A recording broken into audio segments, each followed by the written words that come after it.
Del Evangelio según San Juan. Se acercaba la Pascua de los judíos y Jesús subió a Jerusalén y encontró en el templo a los vendedores de bueyes, ovejas y palomas y a los cambistas sentados. Y haciendo un azote de cordeles, los echó a todos del templo, ovejas y bueyes, y a los cambistas les esparció las monedas y les volcó las mesas. Y a los que vendían palomas les dijo: quiten esto de aquí, no conviertan en un mercado la casa de mi Padre. Sus discípulos se acordaron de lo que está escrito: el celo de tu casa me devora. Entonces intervinieron los judíos y le preguntaron: ¿qué signos nos muestras para obrar así? Jesús contestó: destruyan este templo y en 3 días lo levantaré. Los judíos replicaron: 46 años ha costado construir este templo y tú lo vas a levantar en 3 días. Pero él hablaba del templo de su cuerpo. Y cuando resucitó entre los muertos, los discípulos se acordaron de lo que había dicho y creyeron a las Escrituras y a la palabra que había dicho Jesús. Mientras estaba en Jerusalén por las fiestas de la Pascua, muchos creyeron en su nombre, viendo los signos que hacía. Pero Jesús no se confiaba a ellos, porque los conocía a todos y no necesitaba el testimonio de nadie sobre un hombre, porque él sabía lo que hay dentro de cada hombre. Palabra del Señor. Gloria a ti, Señor Jesús. Lucho, continuamos en este camino de la Cuaresma, reflexionando la palabra y permitiendo que Jesús, palabra viva, toque también nuestro corazón, nuestra mente, nuestra voluntad, nuestros sentimientos. ¿Por qué lo digo? Porque el episodio de los mercaderes del templo realmente habla de la purificación de ese lugar, pero más que del lugar físico, de las personas que asistían, que llegaban al templo. El gran templo de Jerusalén, ese edificio sagrado para los judíos, para los israelitas, pues era una construcción majestuosa que tenía también un atrio grande. Cuando nos dice que Jesús expulsó a los mercaderes del templo, realmente no era dentro del edificio propiamente dicho, como en nuestras iglesias, nuestros templos y capillas. Era más bien como en la parte un poco exterior, en el atrio, en la gran plaza, porque él pues no tenía acceso así directo a ese lugar, ni Jesús ni tampoco los vendedores. Lo que sí es verdad es que el templo de Jerusalén debería ser un lugar para el encuentro, para la oración, para que todos se sintieran en casa, en hogar.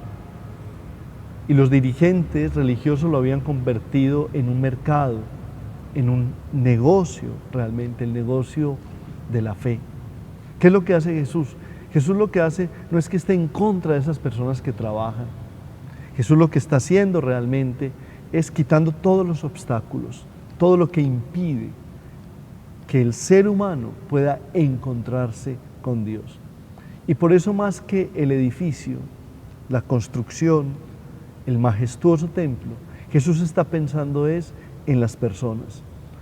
Nos lo dirá también Pablo, que nosotros somos templo del Espíritu y que el Señor, el Espíritu de Dios, habita en nosotros. Y así dirá Jesús: destruyan este lugar, porque el verdadero templo que voy a construir o que el Padre construirá es la Pascua, la resurrección, la presencia de Jesucristo en medio de todos nosotros.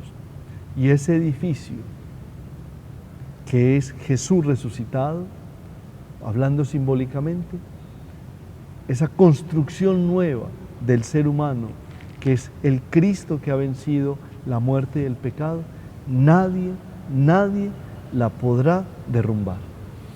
Es verdad, Carlitos, es interesante porque si hagamos un ejercicio de entrar, digamos, literal al texto, Jesús va a llegar a un lugar muy importante, es el templo de Jerusalén.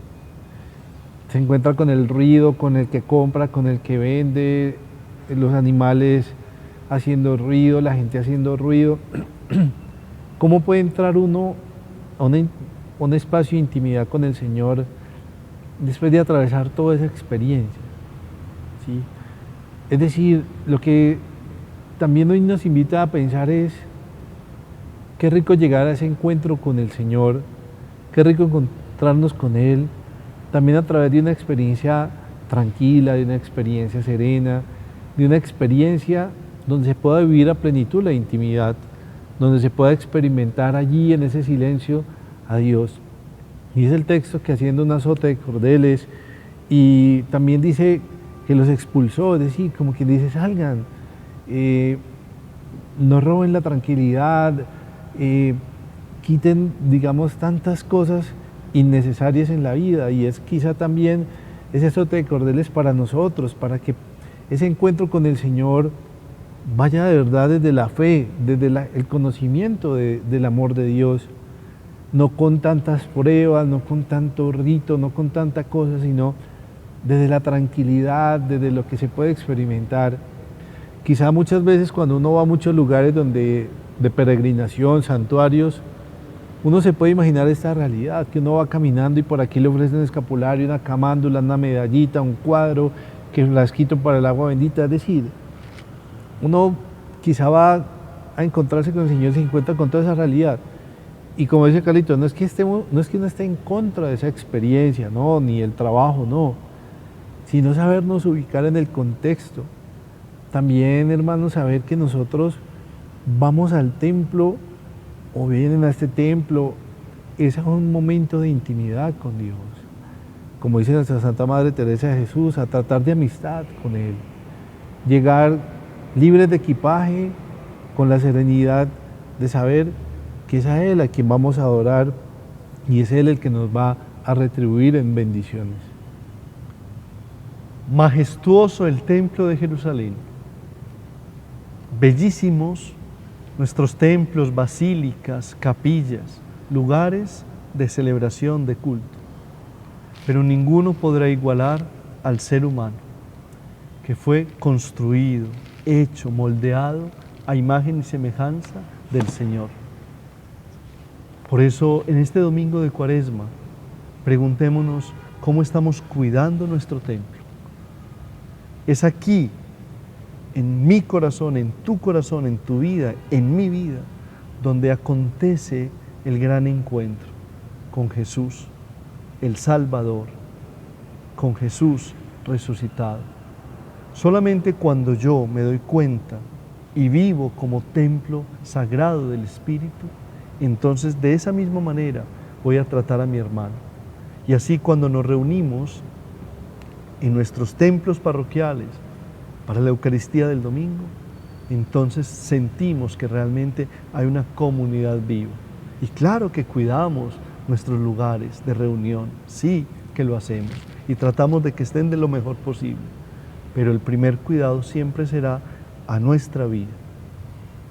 Que el Señor quite todo aquello que no es de Él, que destruya todo aquello que obstaculiza nuestro encuentro con el Señor y que, como lo dijo aquel día en Jerusalén, Él construya nuevamente nuestra vida a través de la Pascua.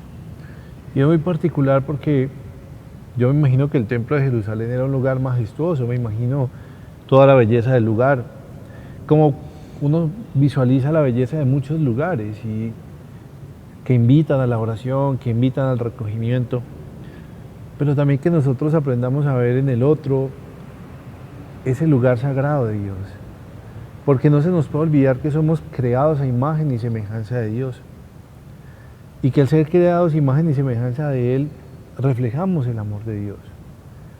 Y por eso también en el mandamiento, cuando Jesús nos dice, ama a tu hermano, ama al prójimo como a ti mismo, es porque nos recuerda esa presencia de Dios, es porque nos recuerda que nosotros reflejamos ese lugar donde mora el Señor, porque también cada uno de nosotros es morada de Dios, por lo tanto es sagrado, y al ser sagrado te cuido, te abrazo, te apoyo, te extiendo la mano. Es decir, pensemos que el otro también necesita ser admirado, que el otro también necesita ser cuidado, que el otro también necesita que nosotros le ayudemos a embellecer su vida. Es decir, a nosotros nos deslumbra tanta belleza cuando uno va a catedrales muy lindas en el mundo, en diferentes lugares. Qué rico que también nos deslumbre el corazón del otro, la vida del otro, la experiencia del otro.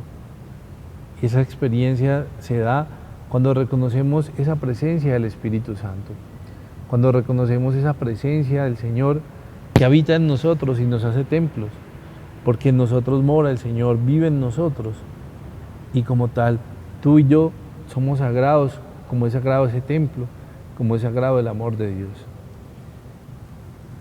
Señor, te pedimos que esta palabra, tu palabra que tiene autoridad en nuestra vida, nos ayude a entender la dignidad del ser humano, la necesidad de cuidarnos y sobre todo que el encuentro contigo acontezca en nuestro corazón para que podamos darle sentido a los lugares que conservamos como testimonio de nuestra fe.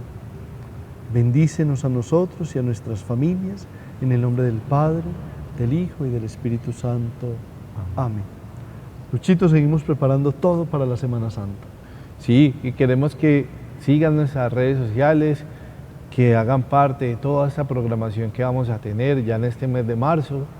Se acercan días muy especiales y muy bonitos y créanme que estamos preparando con todo el amor, vamos a disponer el templo porque para el Señor lo mejor, pero queremos que ustedes participen, se vinculen con nosotros, ya está la programación aquí en las redes, para que de manera virtual, también de manera presencial, pues experimentemos esa Semana Mayor, que vengan a visitar nuestro monumento.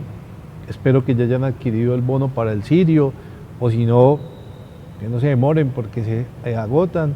Recuerden que el valor es de 75.000 pesitos y lo vamos a encender esa noche del Jueves Santo, en la hora santa, y lo vamos a tener allí iluminando ese hermoso monumento. Entonces ya saben que lo pueden hacer, ahí en pantalla está el número de la cuenta, también está el número del WhatsApp, ahí aparece toda la programación y toda la información.